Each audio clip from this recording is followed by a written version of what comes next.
Please subscribe my channel. I stared at the phone, reading it over and over, hoping I had gotten it wrong. There was no follow-up, no sorry, no explanation, just those words, short and icy. I had helped raise those children for years.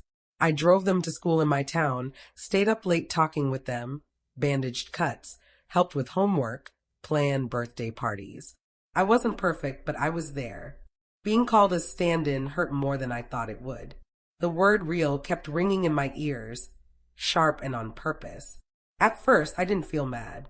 I felt pushed out, like someone had taken my place without telling me. I didn't text back. I put the phone down and sat quietly, understanding that something big had changed. This wasn't just about the trip. It was about my place in the family I thought was mine. I waited for another message. Maybe an explanation, maybe regret. Nothing came. The hours of quiet spoke louder than any words. I saw now that she wasn't asking for a break. She was setting a boundary. I walked around our house in Seattle and noticed things I had overlooked before. Family pictures on the wall where I stood a little to the side. Plans that didn't include me anymore.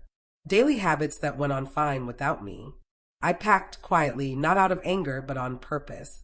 A few clothes, important papers, basic things. I didn't leave a big note or send a dramatic text.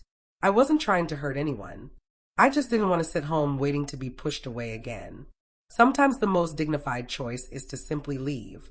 Before the sun came up, I drove out of town. No big announcement, no argument, just space. I knew they would come home expecting everything to be normal. But things only stay normal when someone keeps accepting pain. The drive felt strange. Holiday lights flashed by the windows while my mind stayed clear and heavy. I kept thinking about that text, wondering how long she had felt that way before typing it so quickly. Kids don't usually say things like that by themselves. Grown-ups do. That thought hurt the most. By the time I checked into a small motel in Portland, several hours away, my phone started buzzing once, then again, then constantly. Missed calls piled up fast. Text came next, confusion at first, then worry, then panic. I didn't answer. I wasn't ready to explain why I left to people who never explained why I wasn't wanted. The quiet gave me room to breathe and think straight. I wasn't walking out on anyone. I was stepping back from a situation that had already decided I didn't belong. There's a big difference. One is mean. The other is taking care of yourself. By the next morning, there were more than 100 missed calls.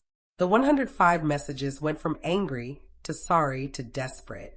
Emily asked where I was, why I would just vanish, how I could do this to the kids, ages 10 and 13 now. That last part stung. Suddenly my role mattered when I wasn't there. I sat on the edge of the motel bed, phone face down, seeing how predictable it all was. When I was around, I was optional. When I left, I became necessary. I didn't feel glad about it. I felt clear. I finally replied, once, calmly. I told her I needed time and space to deal with being told I wasn't part of the family. That was it. No blame, no long story, just the truth. Some things can't be talked away. You have to sit with them. My silence forced her to do what I had been doing alone for years. Later that day, her messages changed. She said she didn't mean it like that. She said the kids, Lily and Noah, were confused. She blamed holiday stress for making her careless. Careless words often come from thoughts that aren't careless at all. I understood that now. I spent the day walking around unfamiliar streets in Portland, letting the cold air calm me. I thought about how many times I had pushed my own feelings aside to keep the peace. How often I had accepted being second choice to avoid a fight.